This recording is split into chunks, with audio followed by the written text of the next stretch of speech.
monies that flow out of Africa, yes, are actually much more than monies that come in terms of developmental aid or assistance. yes, And so that tells you something. yes, Africa is so rich that if Africa together would say, folks, let's determine our own future.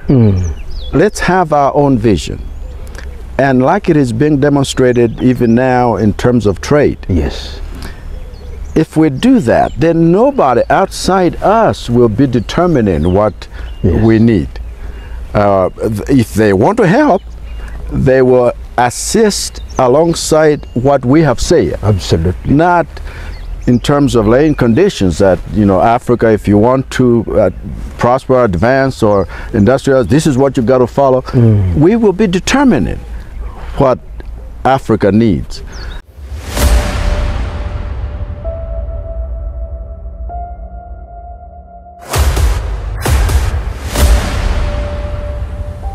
This is the journey to one Africa. This pandemic has torpedoed every other economic program that was set on the basis of a non-COVID environment. Yes, you So say we all must- things being equal, but So we must really reimagine.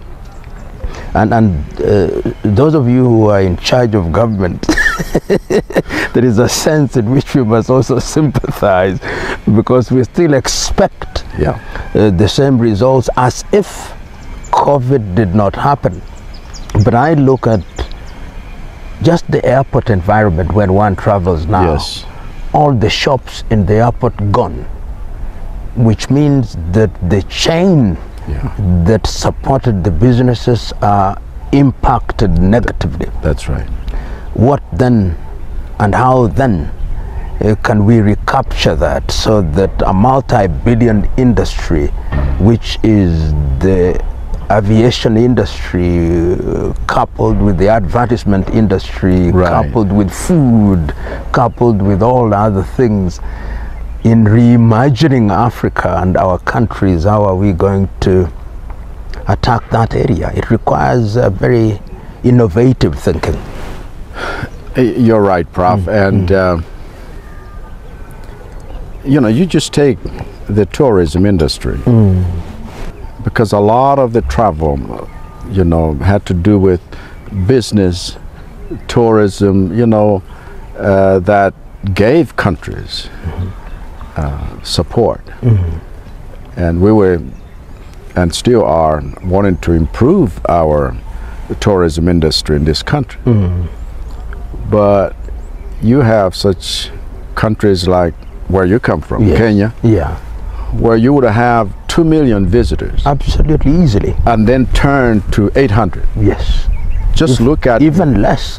Even less. So just look at what has been lost. Yes.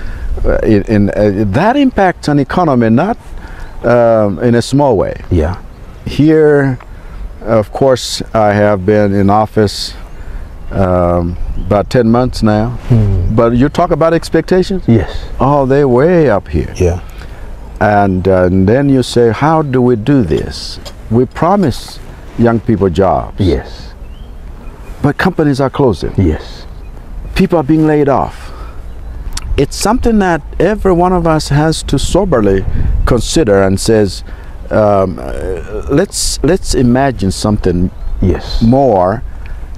And I'm encouraged by the young people. Yes. Their innovative spirit. Despite this, they are creating solutions that, even within the COVID context, gives you hope that they can create jobs. They can, you know, create answers. The innovation that students in university. But you would be surprised, even those on the street. They could be dropouts, but I'm telling you, they got something up here. Absolutely. So I think we'll be more, you know, listening more, not necessarily to the economic, in quote, experts, end of quote, but to those who are seeking daily answers. Yes. And then say, if you found a solution here, maybe we can share that solution with the rest. Yes. And then more have hope for a future that says, hey, we cannot be defeated by a plague of this magnitude, however big it is. I think humanity has more within itself than that which can destroy it outside there. You know, Your Excellency, I was thinking, I'm informed that you'll assume the chair of SADC. and to me, going forward, it is the bigger markets that are going to be the game changers. Yes. In terms of, if you look at SADC, easily anything up to 200 million. So that one of the things that I think, and I hope that during your tenure, this is one of the things you'll focus on. If you allow labor to move freely, then it has a catalytic effect on innovation, on very primary things. And one of the things that comes to mind is agriculture, because the single thing that we must do is to continue eating regardless. That's right. And I was saying that if the saying is true that the fish rots from the head, it must also be true that it freshens from the head. And if that be true, therefore, one of the things that we must, you particularly in your privileged and honored position, is to see how we could move labor. I've had a young person yesterday wanted to travel from Johannesburg to Windhoek. He couldn't. Because of the typical protocols. Right. But if you could, of course, appreciating the protocols that are now necessitated by COVID, ensure that young people can move, we re-examine the work permit environment, you will be amazed at how what appears to have been lost can be regained by having a totally different approach. And the same can also be done in the context of East Africa, ECOWAS, Central Africa, and ultimately the Africa Continental Free Trade Area. Right. And if we did that in the next 5 years, the jobs lost in one sector will be gained in another sector. Absolutely. You know, it's a privilege for me actually to be taking over the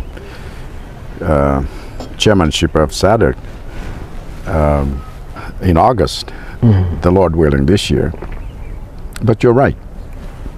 In terms of trade, we have protocols that have been in place and sometimes have not been truly used to optimize people's profits as we have tried to work together. We will need to intentionally make sure that even the exchange of labor is not just on the unskilled level. It is on a level that says people can freely move and be accepted.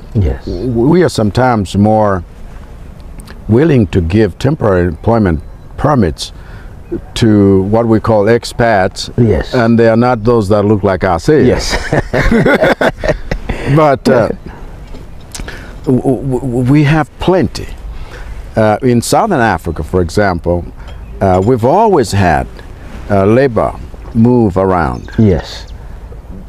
But it must be on a level that nobody suspects every other one when movements of people like this take place. And usually it is because of political issues.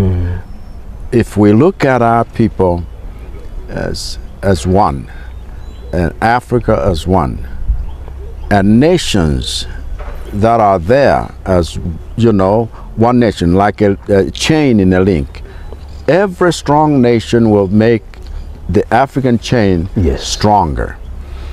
And so the trade agreements, bilateral and sometimes multilateral, and what Africa Continental Free Trade Area will signify it's not just protocols on paper.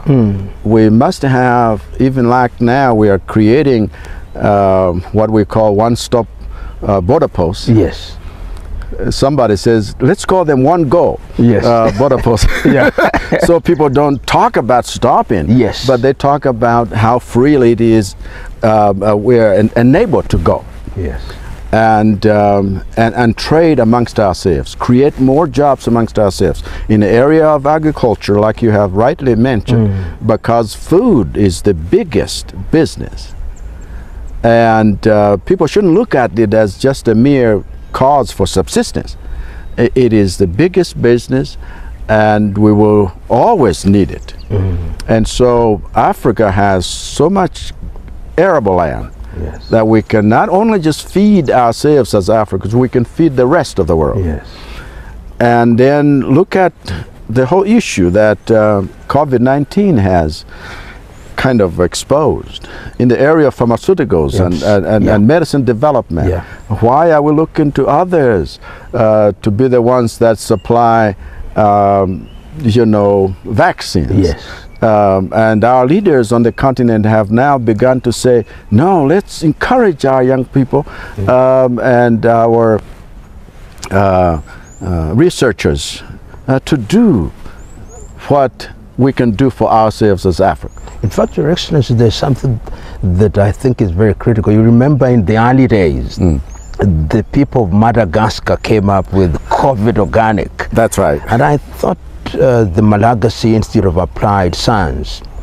And one of the areas in which Africa does not do very well is to invest in research and development.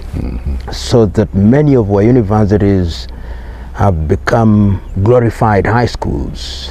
Is chalk and board. Yeah. You don't have money for academics to engage in serious research. Right. And I think with the anchorage of South Africa, which technologically is above the parapet in this region, one of the things, and I hope that they'll provide leadership in this regard, is to then marshal Africa, because I saw there is South Africa, Egypt, and Morocco, and Senegal, the Louis Pasteur Institute, that now have the capacity to catalyze the process of vaccine development. Right. And if Cuba can do it, Your Excellency, you know, and look at its size. You know, so it's not necessarily, you know, it's not the size of big you are or how small you are, but how big your heart is toward finding solutions that will be of benefit to humanity. And we can do that. Some of us, particularly with the young people that we work with across the continent, in little ways, to make the ocean will be the little bubble, to make the forest the little tree, so that we can help to contribute to that agenda. Yeah, I think in terms of principles that you can abide by, the high five would be, you know, servant leadership, uniting a nation, making sure everyone prospers, and making sure that we fight vices such as corruption, and then follow the rule of law. You always have to tweak the application of this same. Yes. When we spoke about these things, it was in a non-COVID context. Yes. And all of a sudden, COVID hit us. But this is, I think, an area in which now you can demonstrate what being a servant really means. Yes. Or how multilateralism, which is creating synergy amongst different partners, really means to be united to conquer an enemy that is threatening all of us. And then how important it is to make sure that even within that context, everyone benefits and continues to grow. Yes. And prosper. But like it has been demonstrated, and I have had to deal with this, and we're still dealing with it, and it is painful. COVID-19 funds have been abused. Yes. But you have to deal with this, because it's an opportunity now to say, let's do what is right. And not just restricted to a COVID fund. Yes. What about the other funds? What about all of the infrastructural developmental funds that were meant to benefit people and have been abused and used by a few? What about all of the areas in which Africa, if truly following the path of integrity, Africa would be where you know, everybody would be saying, let's look up to Africa for the world's solutions. And we happen to be at the very bottom, despite all of the resources we have and all of the brilliant minds that we have.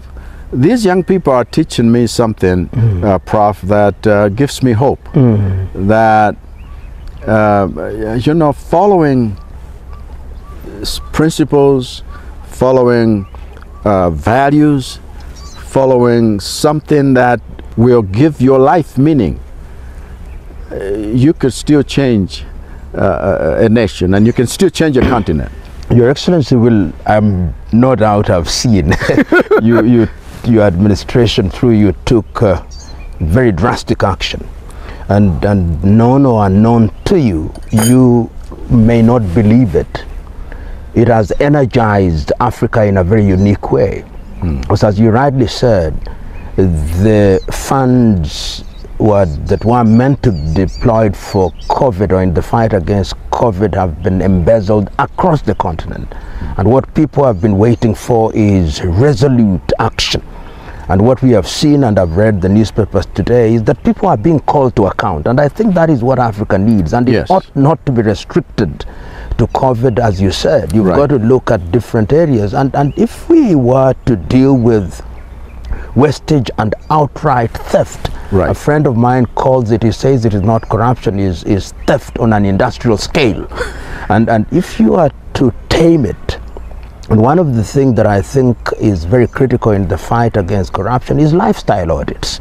Yes. To ensure if you earn 100,000 kwacha, really there is a limit to what you can do. If you are doing things that are monumentally beyond those, then even the law and those who are administering law must now change, that we might think that you are guilty until you are proven innocent in these very unique circumstances. And I think that what has happened in the action taken by your administration is to create a momentum on whose crest a lot can be done going forward, because that money would then go into health, it would go into agriculture, and it would go into education, in infrastructure, and liberate us from foreign debt. Yeah, foreign debt. We borrow because we steal. Sometimes we have stolen and stashed in different countries.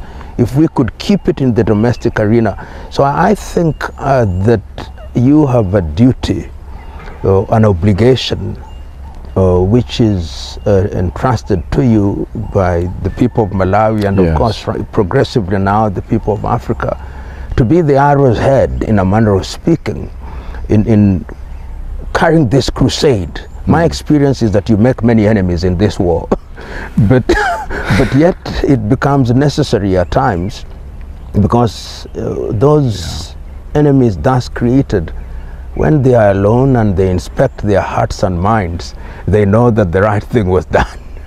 That's true, and it is a humbling duty, but one has to face it. And as a servant, you don't even expect to be thanked for it, because you have just done what your duty demanded. Somebody, you know, coined a phrase here years ago that what is happening seems like, you know, government has become a criminal enterprise. Yes. And research has shown over the years that even with outside budgetary support, and what you see being looted, it's about a third of the budget a country like Malawi needs. And so if you didn't steal, if you didn't misappropriate funds, then you didn't need outside budgetary support, because that would make up for it. And so, you know, these are things that sometimes we talk about, but we don't act on. For example, we do have legislation that should lead everyone into following up on the audits. Yes. Personal lifestyle audits. And sometimes you just wonder why we don't pursue that route. Of course, our system here is like but based on the old British system, where everyone is innocent until proven guilty. Yeah. So you still have to respect that. Yeah, which is true. But I tell you what. Yeah. I think with a resolute mind and whatever they call political will. Yes. We can get to a place where resources are truly used for the common good or public interest, rather than personal interest.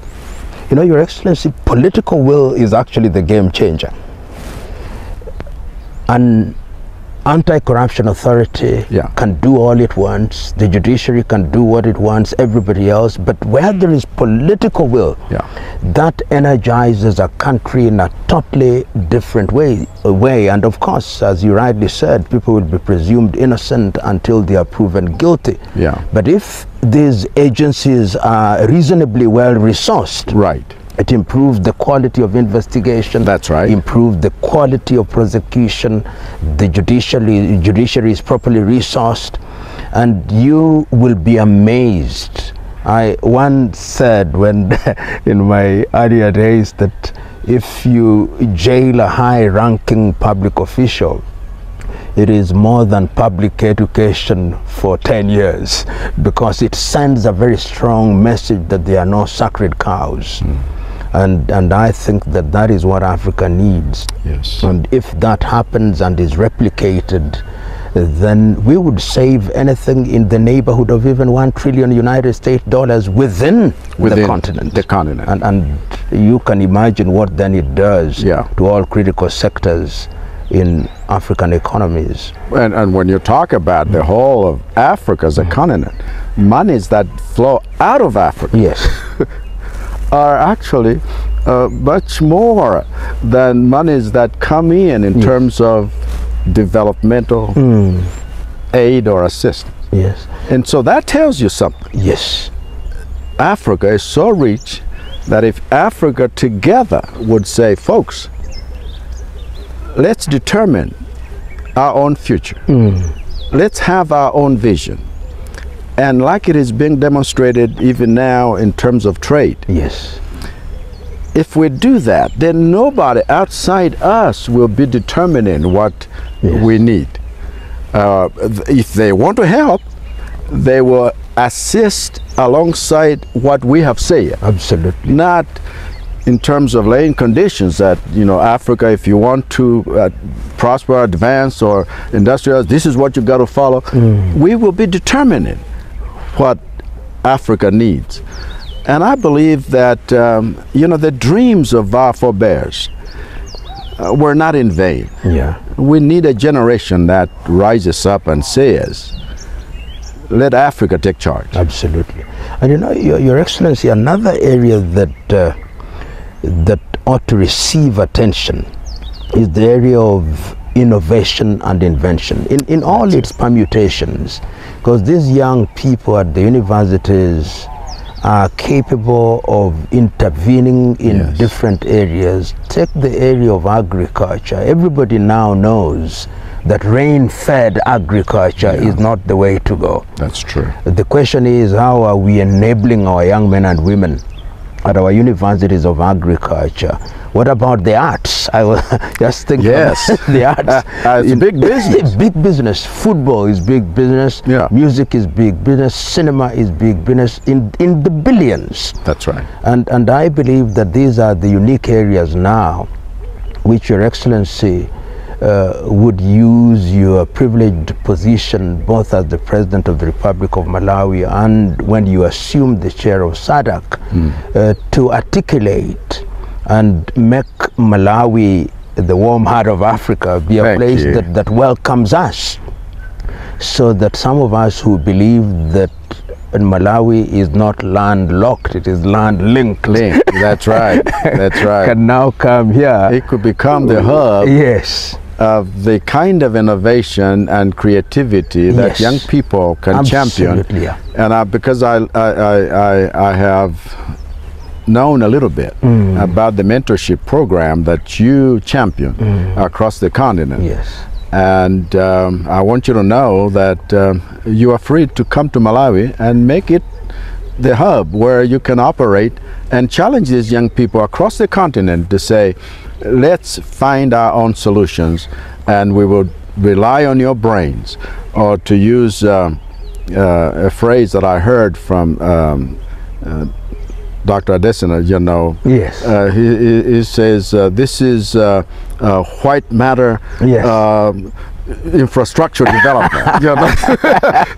so the brain must be exercised in a way that is beyond what people expect. And these young people, not only do they think outside the box, I think they have thrown out the box. And they just said, just think. Perhaps you don't need the box. That's right. You don't need the limit. Yeah, because the box limits you. Yeah. And as a student of philosophy, you know, René Descartes, cogito ergo sum. That's right. I think so I am. And Your Excellency, I think part of the frustration, particularly of young Africans, is that they are not enabled. Sometimes it is perception. Right. But I think that deliberate effort must be made now, because this is a very young continent, and I believe that that is also true of the Republic of Malawi. The average age possibly is 18. It's young people. And if we don't take care of them, what we think will be a youth dividend could be a youth crisis. And fortune favors the vigilant. We've got to be vigilant now and deliberately go out there and root for young people. And under our mentorship program, that is exactly what we intend to do. And I'm very pleased that you are giving us the opportunity in Malawi to come and work with young people here. And come we will. Thank you. Come we will. Thank you. Thank you. Thank you. I think we just need, for those of us who had been given a chance when we were young, and now we act like you know, we can't return that favor. It's wrong. I think we will need to create the kind of environment that frees these young people to become better than their best. There's a phrase that I heard from Jesse Jackson in the United States, that if don't look at a person who is down unless you want to raise him up. And I thought that that was very powerful. There you go. Yes. Because many times as politicians, we have wanted our people hungry, we have wanted our people ignorant and poor, so we can manipulate them with the vicious cycle of election after election. And I said, I don't subscribe to this kind of belief and you know, system. Let the people have what it takes. Let the people be conscientized to where when they make a decision, it is an informed decision. Correct. And let the young people lead a new generation, I call it a new breed that has no greed. And transform the face of Africa. But it needs to start with me and with us in this country and each country. And I have hope that what you are investing in, in making sure that the next generation has a worldview different from the present one, I think we will have Africa transformed. Thank you very much, Your Excellency. Thank you. God bless you.